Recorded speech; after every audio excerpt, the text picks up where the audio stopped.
శ్రోతలందరికీ నమస్కారం. మన ఛానల్కు స్వాగతం. కథ హక్కు, రచన సింహప్రసాద్ గారు.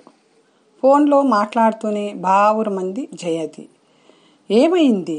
ఆదుర్దపడ్డాడు ఆమె భర్త రాజారావు.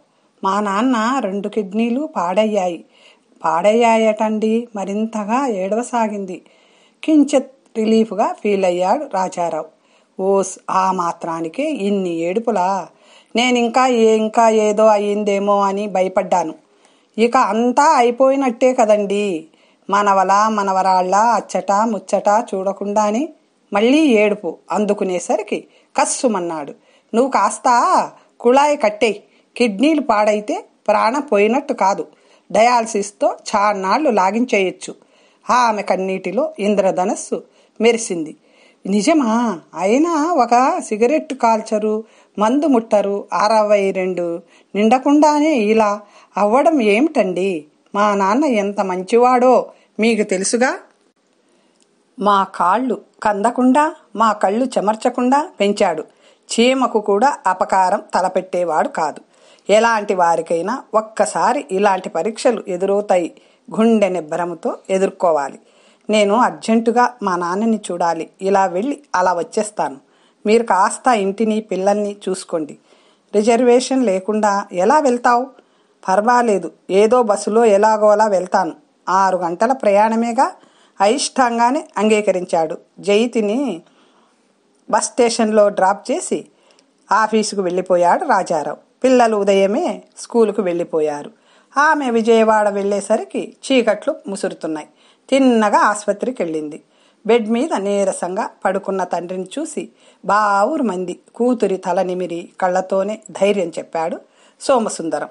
జయతి అన్న విక్రమ్, వదిన నాగమణి ముందుకొచ్చి ఆమెను ఓదార్చారు. ఇప్పటికిప్పుడేం ప్రమాదం లేదులే జయతి, నాగమణి చెప్పింది. కిడ్నీ మార్పిడులు ఎక్కువగానే చేస్తున్నారుగా, మనము ప్రయత్నిద్దాం అన్నయ్య. ఇబ్బందిగా కదిలాడతడు. డాక్టర్ని అడిగాం. ఇదివరకటిలా ఇప్పుడు ఎవరి దగ్గర పడితే వాళ్ళ దగ్గర కిడ్నీలు కొనకూడదు. జీవన్ దాన్లో రిజిస్టర్ చేయించుకుంటే బ్రెయిన్ డెడ్ కేసులో యాక్సిడెంట్లో తీవ్రంగా గాయపడిన వారు కిడ్నీ దానానికి ముందుకొస్తే అవి సూట్ అయిన వారికి వరుస నంబర్ ప్రకారం ఇస్తారట. చాలా టైం పడుతుందిలే, చప్పరించేశాడు. చూస్తూ నాన్న చెయ్యి ఎలా వదిలేయగలం? ఇంకేదైనా దారి ఉందేమో కనుక్కుందామా, పద అన్నయ్య. కళ్ళు తుడుచుకుంటూ లేచింది జయతి. రక్త సంబంధీకులు 1 కిడ్నీ డొనేట్ చేయొచ్చు, కానీ మనకెలా కుదురుతుంది చెప్పు? సోమసుందరం కల్పించుకున్నాడు. ఇప్పుడు అలాంటివేం పెట్టుకోకండరా. మీరు హ్యాపీగా నిండు 100 ఏళ్ళు బతకాలి. నా గురించేం ఆలోచించొద్దు. నా బాధ్యతలన్నీ తీరిపోయాయి. ఆ తృప్తి చాలు. అయినా మీ అన్నయ్యకు కుదరలేదులేమ్మా. ఆయన సంపాదనే నాకు, పిల్లలకు ఆధారం. మా భవిష్యత్ బాగుండాలంటే ఆయన సంపూర్ణ ఆరోగ్యంతో ఉండాలి అంది నాగమణి. అంతటితో ఆగకుండా మరో మాట అంది. నీకెలాగూ ఉద్యోగం లేదు కనుక, నీ పిల్లలు హై స్కూల్ చదువుకొచ్చారు గనక నువ్వేమైనా దానం చేయగలవేమో ఆలోచించుకో. నాది సూట్ అవుతుందంటే తప్పకుండా ఇస్తాను వదిన. నాకు బతికించింది, ఆ బతుకు బాగుపడాలని అహర్నిశలు తపించిపోయాడు నాన్న. అమ్మ పోయాక తనే అమ్మ కూడా అయి పెంచి పెద్ద చేశారు. చక్కని సంబంధం చూసి పెళ్లి చేశారు. దేవుడి దయ వల్ల నాకే లోటు లేదు. కయ్యమన్నాడు ఆమె తండ్రి. ఇంకా ఆపు, అలాంటి పిచ్చి పనేం చెయ్యకు. ఇవాళ రేపు గాలి, నీరు, వాతావరణము అన్నీ కలుషితమై పోయాయి. కల్తీలు ఎక్కువయ్యాయి. ఎప్పుడేం జరుగుతుందో ఎవరు చెప్పలేరు. ముందు కాలం ఇంకా గడ్డుగా తయారవుతుంది. 1 కిడ్నీ నాకు ఇచ్చేస్తే రేపు నీకు అవసరమైతే ఏం చేస్తావు? అలాంటి విధవ ఆలోచనలు కట్టిపెట్టు. నువ్వెప్పుడూ నవ్వుతూ నిండు ఆరోగ్యంతో కళకళలాడుతూ ఉండాలి తల్లి. కూతురి చేతులు తన చేతుల్లోకి తీసుకుని ఆప్యాయంగా నిమిరాడు. నాకేం కాదు నాన్న, దుక్కలా ఉన్నాను నవ్వింది జయతి. మరైతే డాక్టర్ని కన్సల్ట్ చేద్దామా? విక్రమ్ అడిగాడు. నువ్వు ఆగరా జయతి, పెళ్ళైన పిల్లరా. అల్లుడి గారి అభిప్రాయం తెలుసుకోకుండా తనెలా నిర్ణయించుకోగలదు? అయినా మీరంతా ఇవాల్టిన గురించి ఆలోచిస్తున్నారు, కానీ రేపటి మీ గురించి ఆలోచించటం లేదు. కిడ్నీ మార్పిడి వల్ల ఓ 3-4 ఏళ్ళు నా ఆయుష్ పెంచగలరేమో. కానీ దానివల్ల ముందు ముందు నీకేమైనా కాంప్లికేషన్స్ వస్తే జీవితాంతం బాధపడాలి. చేజేతుల సంసారంలో నిప్పులు పోసుకున్నట్టే అవుతుంది. ఇంకా ఆ ఆలోచన మనసులోకి రానివ్వనని మాట ఈ తల్లి. చేయి చాచాడు సోమసుందరం. మా కోసం ఎన్నో త్యాగాలు చేశారు. మమ్మల్ని ఇంతటి వాళ్ళని చేశారు. అలాంటి మీకోసం ఈ చిన్న సాయం చేయలేమా? బేలగా అడిగింది. కొడుకు కోడలు లేకుండా చూసి కూతురికి ఎంతో హితబోధ చేశాడు. అంతా మౌనంగా విని నాకో చిన్న అవకాశం ఇవ్వు నాన్న ప్రాధేయపడింది జయతి. ముందుగా అల్లుడు గారితో మాట్లాడు. అతడి మాట తీసుకోకుండా వీళ్ళెవరితోనూ ఎలాంటి డిస్కషన్ పెట్టుకోవద్దు. సరే, మీరింతగా చెబుతున్నారు కనుక ఆయన్ని ఒప్పించి వెంట తీసుకొస్తాను చూడు. ఇంటికి తిరిగొచ్చింది. పరిస్థితి భర్తకు వివరించింది జయతి. మామగారి పరిస్థితికి విచారం వ్యక్తపరిచాడు రాజారావు. నాన్నకు కావలసింది సానుభూతి కాదు, కార్యాచరణ. నేను నా కిడ్నీని నాన్నకు ఇస్తాను. కస్సుమని లేచాడు. ఇదేం చిన్నపిల్లల ఆట కాదు, బతుకుతో పందెం. బుడబుడలాడుతూ దానం చేసేస్తే అయిపోదు. జీవితాంతం ఎన్నో జాగ్రత్తలు తీసుకోవాలి. ఏమాత్రం తేడా వచ్చినా ఆ పై మాటలు మింగేశాడు. ఆమె బెదర్లేదు. నా ఆయుష్ గట్టిదిలేండి. మీరంతా అండగా ఉండగా యమభటులు నా దరిదాపులకు రారు. గాని మీరు ఒప్పుకోండి చాలు. చస్తే ఒప్పుకోను. ఆ తరువాత నువ్వు రోగిష్టిగా మారితే నేను లైఫ్ లాంగ్ సేవలు చేస్తూ కూర్చోలేను. నిర్ఘాతపోయింది. దెబ్బతిన్నట్టు చూసింది. కొండంత నమ్మకం పేకమేడలా కూలిపోతుంటే కళ్ళు గంగా గోదావరులయ్యాయి. సేద తీరడానికి చాలా సమయమే పట్టింది. పిల్లలకు అన్నం వండించి పక్కనే విషాదమూర్తిలా కూర్చుంది పోయింది. కిడ్నీ దానం అంటే ఏమిటి మమ్మీ అడిగాడు కొడుకు. మనిషికి ఒకటి పోయినా ఇంకొకటి ఉంటుందని దేవుడు గుండె తప్ప ప్రతి ముఖ్య అవయవాలు 2 చొప్పున ఇచ్చాడు. కళ్ళు, కాళ్ళు, చేతులు, అలాగే కిడ్నీలును. దురదృష్టవశాత్తు తాతకి 2 కిడ్నీలు పాడైపోయాయి.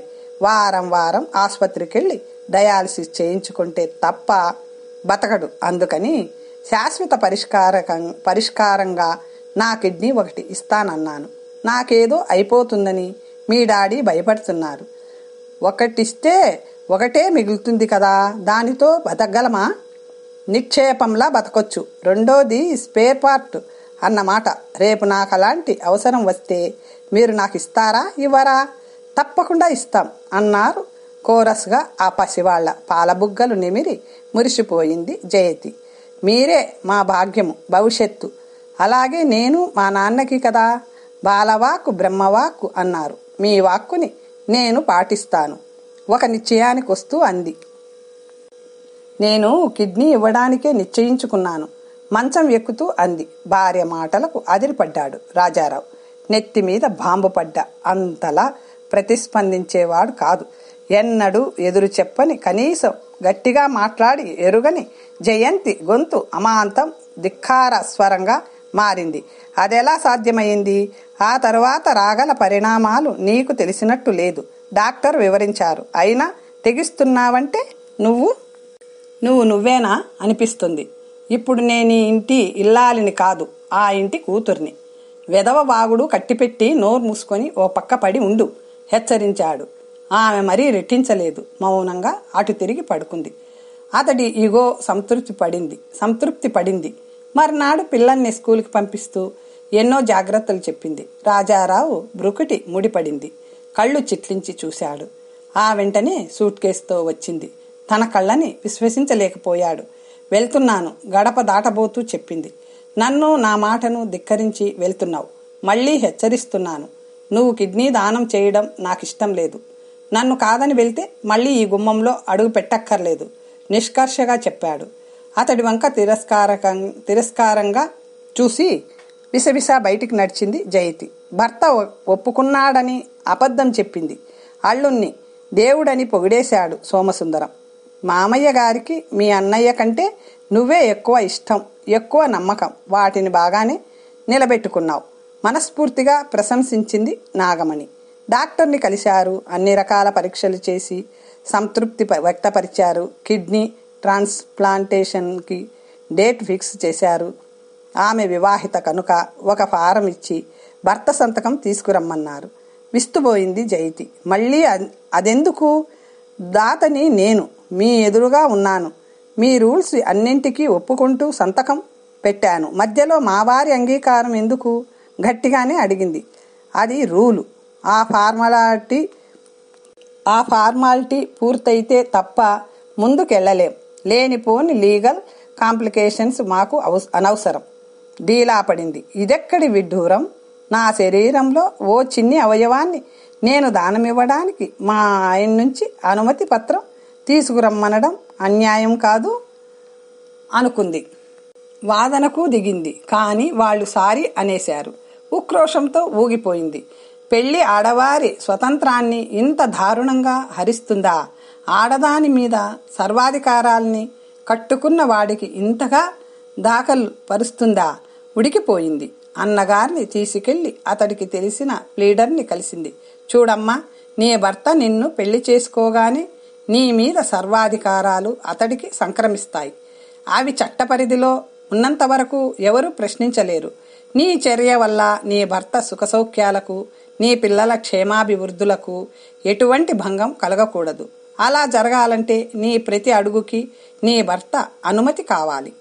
అవయవదానం చట్టంలోని రూల్ నంబర్ 22 ఏం చెబుతుందంటే, దాత వివాహిత అయినట్లయితే ఎన్నో రకాల ప్రికాషన్లు, జాగ్రత్తలు తీసుకోవాలి. అందుకనే ఆసుపత్రి వారు అలాంటి నియమాలు ఏర్పరుస్తారు. అనుసరించడం తప్ప మనమేమీ చేయలేం. ఈ శరీరం నాది, ఇందులోని భాగాలన్నీ నావి. నాకు ఈ శరీరాన్ని ఇచ్చిన అమ్మా నాన్నల కోసం నా శరీరంలోని ఓ స్పేర్ పార్టుని నా ఇష్టానుసారం దానం చేయగల హక్కు నాకు లేకుండా ఎలా పోతుంది? నా మెడలో పసుపు తాడు కట్టిన భాగ్యానికి నా బతుకు మీద, నా శరీరం మీద, ఆ శరీరంలోని సమస్త అవయవాల మీద నా భర్తకు గుత్తాధిపత్యం ఇచ్చేయడం అన్యాయం, అక్రమం. నువ్వలా ఆవేశపడటం సబబే కానీ చట్టాన్ని అనుసరించడం తప్ప మనమేం చేయలేం. దెబ్బ తిన్నట్టు చూసింది. ఒకవేళ నేనుగాక మా అన్నయ్య కిడ్నీ దానానికి ముందుకొస్తే అప్పుడు మా వదిన నుంచి ఇలాంటి అనుమతి పత్రం తెమ్మంటారా? అవసరం లేదు. మగవారి కోరువులు, ఆడవారి కోరువులు. ఎందుకీ వివక్ష? చట్టం దృష్టిలోనూ ఆడవారి కంటే మగవారు ఎక్కువ సమానులా? వారి శరీరావయవాల మీద మగవారికి ఉన్న హక్కు మా అవయవాల మీద మాకెందుకు లేదు? సారీ, ఇది కోర్టు తేల్చాల్సిన సమస్య అయితే కోర్టుకే వెళ్తాను. కేసు ఎవరి మీద వేస్తావు? అనుమతి ఇవ్వని నీ భర్త మీద, నిబంధనని అమలు చేస్తున్న ఆసుపత్రి మీద, చట్టం చేసిన ప్రభుత్వం మీద. అర్థం లేని ఆవేశంతో అసలు సంగతి మర్చిపోతున్నావు. తండ్రి గతం, భర్త భవిష్యత్తు. నువ్వు తండ్రి కన్నా భర్త పట్లే ఎక్కువ విశ్వాసంగా ఉండాలి. ఇది విశ్వాసాల విషయం కాదు, బాధ్యతల సంగతి, హక్కుల సమస్య. అదేదో కోర్టులోనే తేల్చుకుంటాను. నా తరపున కేసు వేయండి. ఆవేశంతో ఊగిపోయింది జయతి. శుష్కహాసం చేశాడు ఆయన. ముఖం మీదే ఓటమి రాసి ఉన్న ఈ కేసును సారీ నేను టేకప్ చెయ్యను. ఇంకెవరైనా దొరుకుతారేమో చూసుకో. ఇలాంటి కేసులో ఏ ప్లీడర్ అయినా వకాల్తా తీసుకుంటాడనుకోను. హతాశురాలైంది. నిస్సహాయంగా వెనుదిరిగారు. ఈ తండ్రి మీద ప్రేమతో నువ్వు సాయపడాలనుకున్నావు. కానీ పరిస్థితులు అనుకూలంగా లేనప్పుడు నువ్వైనా నేనైనా సర్దుకుపోక తప్పదు. తల వంచుకొని నలిగిన దారిన వెంట సాగిపోవటమే అందరికీ శ్రేయస్కరం అన్నాడు సోమసుందరం. ఎవరో ఒకరు ముందు నడవనిదే కొత్త దారులు ఏర్పడవని మీరే చెప్పారుగా నాన్న. దెబ్బతిన్నట్టు చూశారు. ఆ చూపుల్లో చిరు అభినందన లేకపోలేదు. అన్నిటికీ అది వర్తించదు. ఇల్లాలికి అసలే కాదు. ఎందుకు కాదు? ఎందుకు ఆ వివక్ష? ఆమె బరువు, బాధ్యతలు ప్రత్యేకమైనవి. ఎప్పుడూ తలదించుకోవద్దు. అన్యాయాలకు తల ఊపొద్దు. తల ఉంచుకోవాల్సిన పనులు చెయ్యొద్దు. నిఠారుగా నిలబడు, తల ఎత్తుకుని నిలబడు అని నూరిపోసిన మీరు ఇప్పుడు పిరికిపాలు పోస్తున్నారేంటి నాన్న? వేదన, గర్వం మిళితమైన చూపులతో చూశాడు. ఆ చూపుల మాటు నుంచి తొంగి చూస్తున్న ప్రశంస ఆమె గుండెలను తడిమింది. నాకిప్పుడు పుత్రికోత్సాహం కలుగుతుందమ్మా. ఈ జన్మకి ఆనందం చాలు. ఇంటికెళ్ళి ఎలాగైనా మీ అల్లుడిగారి సంతకం పెట్టించుకొస్తాను నాన్న, మొండి ధైర్యంతో అంది జయంతి. నీ చేతుల్లో ఉన్నదంతా చేశావు, సంతోషం. నీ తాపత్రయం గాని నేను ఎన్నాళ్ళో నీ చేతుల్లో ఉన్నదంతా చేశావు, సంతోషం. నీ తాపత్రయం గాని నేను ఎన్నాళ్ళో బతకనమ్మా. ఈ ముసలాడి గురించి మీ భార్యాభర్తల మధ్య విభేదాలు రాకూడదు. అల్లుడు గారు కోపం తెచ్చుకునే పనేది చెయ్యనని నాకు మాటియ్యి. నేను బాధతో సుళ్ళు తిరిగినా లెక్కలేదు, కానీ ఆయనకు మాత్రం కోపం రాకూడదు. చాలా బాగుంది నాన్న. మదన పడుతూ మౌనంగా ఉండిపోయింది. అలాగని కనుచూపు మేరలో మరో దిక్కు లేదని కనిపించటం లేదు. తిరిగొచ్చిన జయతిని చూసి నవ్వాడు రాజారావు. ఇలా గోడకు కొట్టిన బంతిలా తిరిగొస్తావని నాకు ముందే తెలుసు. ఇప్పుడైనా ఈ సమాజంలోనూ చట్టం దృష్టిలోనూ ఆడదాని స్థానం ఏమిటో తెలుసుకో. ఊరికే ఎగిరితే ఆకాశం అందదు. నిరుత్తురాలయ్యింది. భేలగా కన్నీటితో చూసింది. అనుమతి పత్రాన్ని బ్యాగులో నుంచి తీయలేకపోయింది. కన్నీటి ప్రవాహంలో కొట్టుకుపోతున్న తల్లి వంక పిల్లలు బాధగా ఆర్తిగా చూశారు. చూపులతోనే ప్రశ్నించారు. కూతురి భుజం మీద చెయ్యేసి వేదనగా అంది. మనకు శరీరం మీదే కాదు, లోపలే అంగాల మీద హక్కు అధికారం లేవు.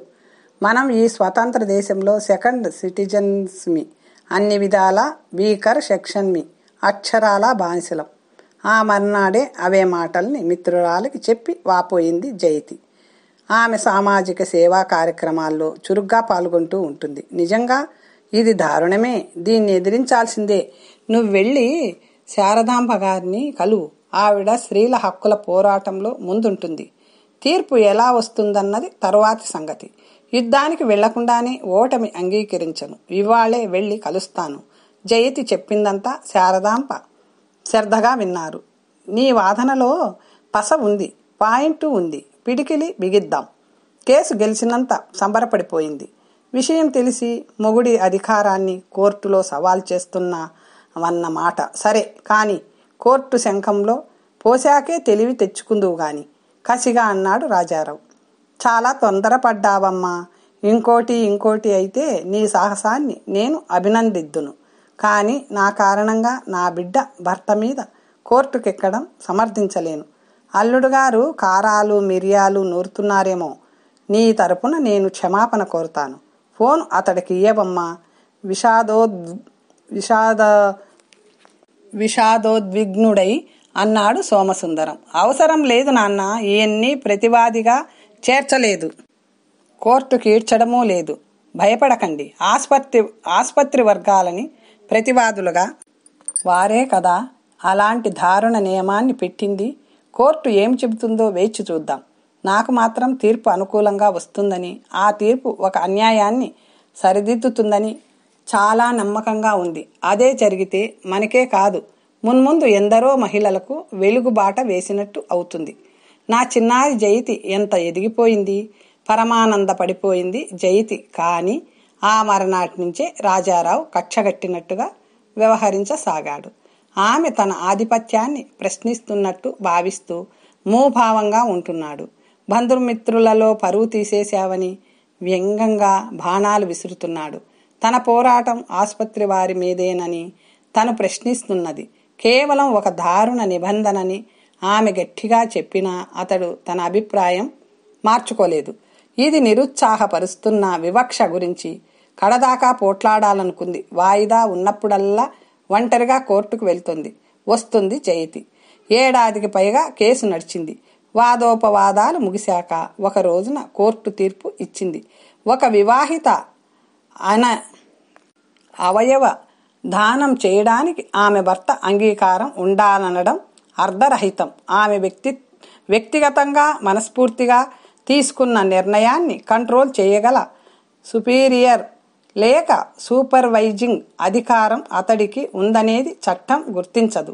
అలాంటి నియమాన్ని నిర్దేశించడం అంటే ఆస్పత్రి వారు తమ అధికార పరిధిని అతిక్రమించి వ్యవహరించడమే. అలా చేయడం వల్ల ఆ మహిళ తన సొంత శరీరంపై హక్కు కోల్పోయినట్టే అవుతుంది. Transplantation of human organs and tissues rules 2014లోని రూలు 18 స్పాంజ్ అనుమతి తీసుకొని తీరాలని నిర్దేశించలేదు. రూల్ 22 దాత పెళ్ళైన మహిళ అయినట్టయితే అధిక జాగ్రత్త తీసుకోవాలని మాత్రమే చెప్పింది.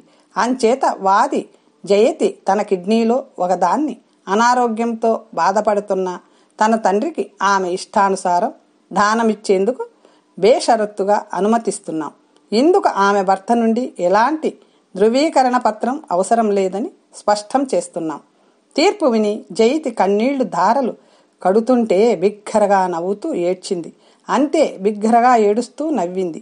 అభినందించబోయిన శారదాంబ ఇతర మహిళా అడ్వకేట్లు విస్తుబోయి చూశారు. మొత్తానికి నా ఈ శరీరం అచ్చంగా నాదేనని, ఈ శరీరం మీద, ఈ శరీరం లోపలి అవయవాల మీద హక్కు ముమ్మాటికి నాదేనని నిరూపించుకోవడానికి నేను చెల్లించిన మూల్యం ఎంతో తెలుసా మేడం? మా నాన్న అమూల్య ప్రాణాలు. నాన్న